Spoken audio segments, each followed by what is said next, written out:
So it's great to be here, and it was a wonderful discussion this morning that Sean led us off on. And there's lots of great things taking place here in the region and in rural British Columbia in general. And I wanted to share a perspective that contributes to the 21st century workforce, although it's a perspective that's often not well considered and often forgotten and sometimes even dismissed. And that's around building welcoming communities and building places that people want to be in and want to be in for the long term. So this presentation dovetails really well with what Sean was speaking about earlier, and the notion that it can't solely be an economic lens that we look at the future of our rural regions. So just to give a context, this is work I've been doing over the last 10 years in rural communities and regions across Manitoba, across Quebec, across Ontario, Nova Scotia, Newfoundland, as well into the European Union. And at the end of the day, what's really important is that welcoming communities and how we create them, or welcoming regions, are fundamental to the workforce development. Ultimately, if you don't have staff that want to live in the place where your business is located, they're not going to stay, plain and simple. You're going to have difficulty recruiting people into your region, and you'll constantly be retraining people. Having a place where people want to live is fundamental. And the other key important part of this is that our past and our way that we've done things in the past doesn't determine the future. So just because your community or your region might have been not very welcoming, doesn't mean that it will always be not very welcoming. There are things that people can do and change around that. And so I was asked to speak about two things. One was rural immigration, and the second is welcoming communities. So just to start off, in terms of rural immigration, it's always fascinating. If people had to write down a number, what percent of rural Canadians, or what percent of our rural communities would actually be immigrants? If you had to think of your own hometown or a neighboring region, what percent of your community would actually be immigrants? Anybody got a guess? Less than one. Less than one. Incredibly. Depends what you're calling it. Sure, so this is someone who is, so we're looking at people that have been new to the community within the last 10 years in this particular data set from Stats Canada. So new to your community in the last 10 years that have come from outside of Canada. About 4%. 4%. So the national average is actually in Canada, 5. In British Columbia, the average is 12. British Columbia is the highest average of rural residents being immigrants. And this is not something that we normally think about. We think of immigrants largely landing in Toronto, Montreal, Vancouver. We often refer to this as the MTV phenomenon. Almost 85% of all immigrants to Canada land and stay in Toronto, Vancouver, and Montreal. But over the last 15 years, we've seen an interesting phenomenon where more and more immigrants are choosing, by design, to live and to work into small communities. Partly it might be where they've come from in terms of their home country, they find it similar values, or it might be around, and typically the larger factor, is job opportunities. So rural immigration is incredibly important at the end of the day. We know that in Canada, the growth rate of this country is predominantly coming from international migrants. Almost 60% of our growth over the last 10 years in Canada has been because of immigrants. This is where most of our population growth is taking place. We also know that rural immigration, there's been a number of catalysts for why we've seen this increase in rural places. Some of it has been around federal and provincial policies. And these policies have been around population regrowth and trying to increase the population in some places.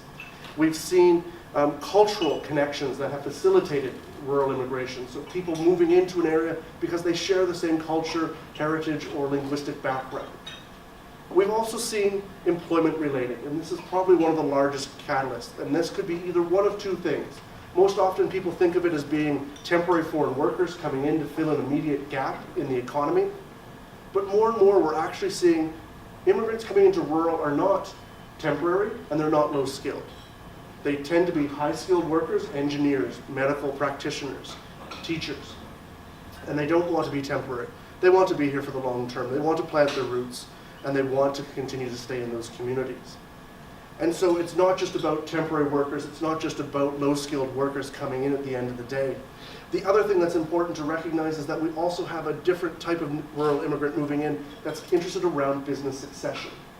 They want to take over businesses that might exist locally at the moment where nobody else has expressed an interest, a desire, or a will to do this. And this is often the case with family-run businesses, whereby the children that worked in that industry maybe don't want to take it over, they have other aspirations, And so now you're looking at someone new to take over that program.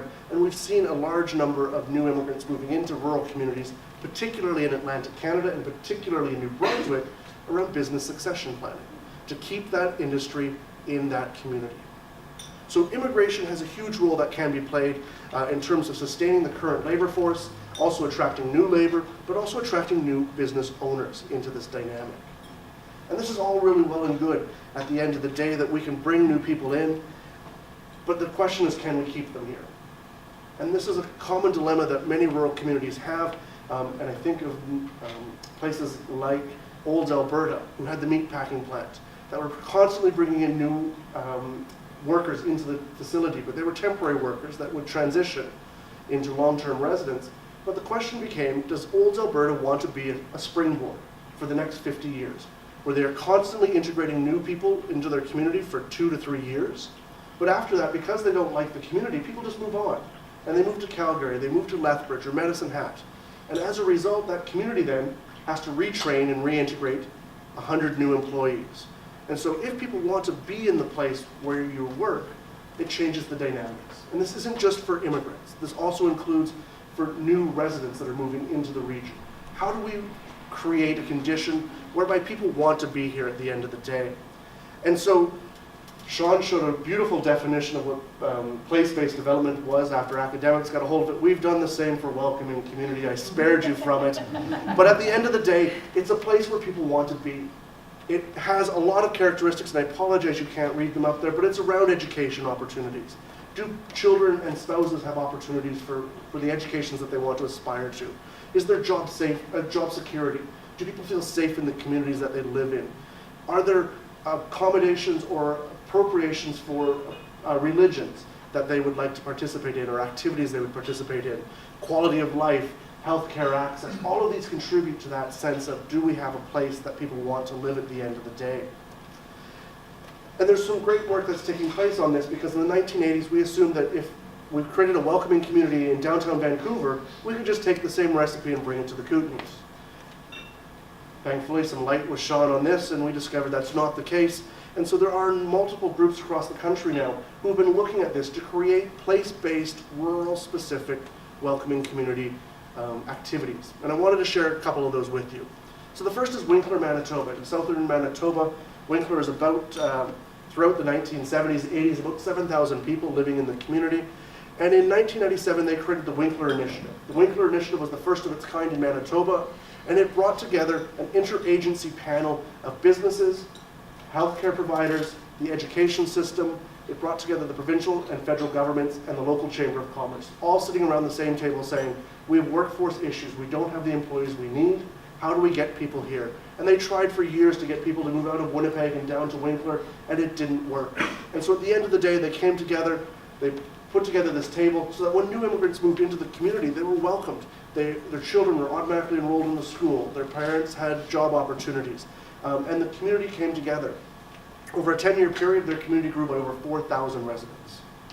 Of those 4,000, 85% have stayed after 10 years and have decided they're not leaving. This is now their home. And that's accredited back to this notion of bringing together that multi-stakeholder group. Another more recent one that's happening is down in Perth, Ontario, Perth, Huron County. This is a county about a quarter the size of the Kootenays region, but about twice the population at the end of the day.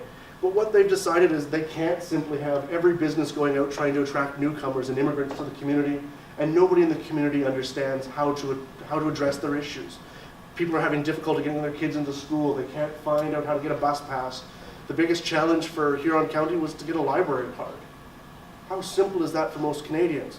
But for new residents, they didn't know how to go about it. They needed to have their utility bill in hand that had an address that matched their driver's license. But if you're new to the community, your first bill for utilities is going to be 30 days later. So you have to wait for a whole month, if not 2, depending in Ontario on how your bill cycle is, before you have that document to prove that you're a resident. And so they're starting to look at these things saying, well, this is ridiculous. Why does this happen? And how can we change that? How can we create a community where people want to be there at the end of the day? And that's been the challenge, and I think an opportunity that confronts everyone here in this region is how to do that. So I put together 4 items there. Sarah's giving me a finger. I'm hoping it's the first finger, not the middle finger. But essentially, we need these forums to have people to come together to talk about how do we build a welcoming place? How do we have these conversations so that the school knows how many people to expect from new businesses? We need to have relationships with our stakeholders, and we need strategies. And at the end of the day, this is all wonderful if you do it here in the region, but you've missed an opportunity to share it with others across the country who are struggling with the same opportunities and challenges that would love to hear how the story plays out in the Kootenay region so that they can learn from what you've done and take it and make it work in their area. So I'll leave it at that. If you have questions, happy to answer. Lots of resources we can pass along, but I'm fearing that I might